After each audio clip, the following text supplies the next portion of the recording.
आंगनबाड़ी कर्मचारियों ने अपनी मांगों को लेकर सरकार के खिलाफ एक बार फिर मोर्चा खोल दिया। बुधवार को झज्जर के लघु सचिवालय में आंगनबाड़ी कर्मचारियों ने अपनी मांगों को लेकर सरकार के खिलाफ 3 दिवसीय हड़ताल शुरू की है। आंगनबाड़ी कर्मचारियों ने अपनी मांगों को लेकर सरकार के खिलाफ जमकर विरोध प्रदर्शन करते हुए नारेबाजी की। आंगनबाड़ी कर्मचारियों ने मांग पूरी नहीं होने पर सरकार को हड़ताल आगे बढ़ाने की चेतावनी दी। कर्मचारियों की प्रधान बालेश जाखड़ ने कहा कि हमारी कोई नई मांग नहीं है, सभी पुरानी मांगे हैं जिनको सरकार के द्वारा अब तक पूरा नहीं किया गया है।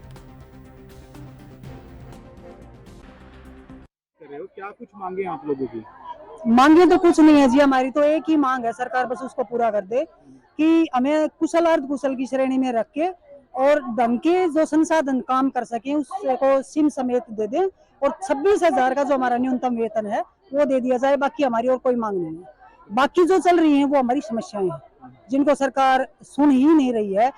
अब की मतलब 50 साल हो गए हैं, 1975 से चल रही है ये और 2025 आ गया। 50 साल से जो सरकार है सबका कुछ न कुछ कहीं ना कहीं उन्होंने सरकार सुनती जा रही है। सरकार कभी कोई आई कभी कोई आई, लेकिन उसका आज तक कोई समाधान नहीं किया गया है। कितने दिन का आपका ये प्रदर्शन? अभी फिलहाल हमारा तीन दिन का जो धरना है वो है, लेकिन हमने साथ में ही ये नोटिस दे रखा है कि अगर हमारी समस्याएं नहीं सुनी जाती हैं तो हम इसको आगे भी बढ़ा देंगे।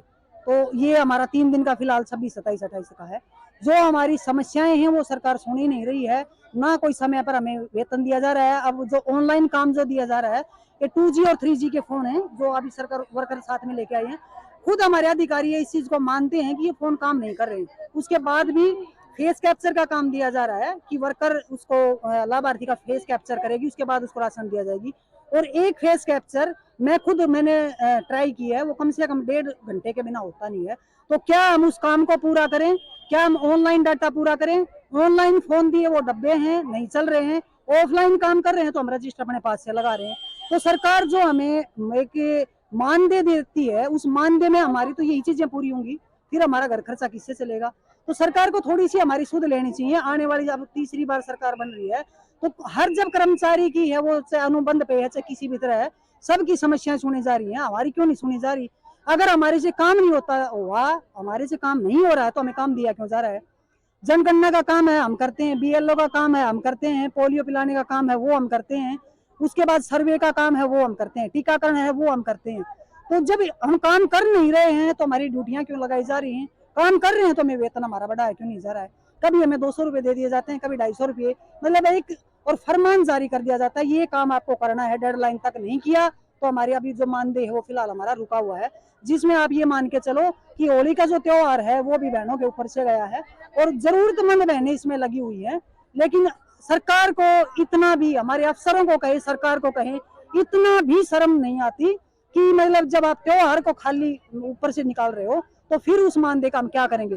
फरवरी में हमने काम किया था उसका वेतन हमें दे देते, आगे का नोटिस दे के हमारा काम रोक, अगर सैलरी रोक देते तो वो बनती है, लेकिन बिना ही नोटिस दिए और हमारा जो मानदेय है वो रोक दिया गया। वो क्यों रोका गया? सेंट्रल गवर्नमेंट जो है डब्बे दे दे के हमें काम करवा रही है। बाकी स्टेट में 4,500 रुपए दिए जाते हैं, लेकिन हरियाणा में 3,000 रुपए दिए जा रहे हैं। क्यों? क्या हम काम नहीं कर रहे हैं? और अगर उसके बावजूद हम काम नहीं कर रहे हैं तो फिर हमारा मानदेय बिल्कुल ही बंद कर दिया जाए। 3,000 रुपए दिए जा रहे हैं वो टाइम पे नहीं दिए जा रहे।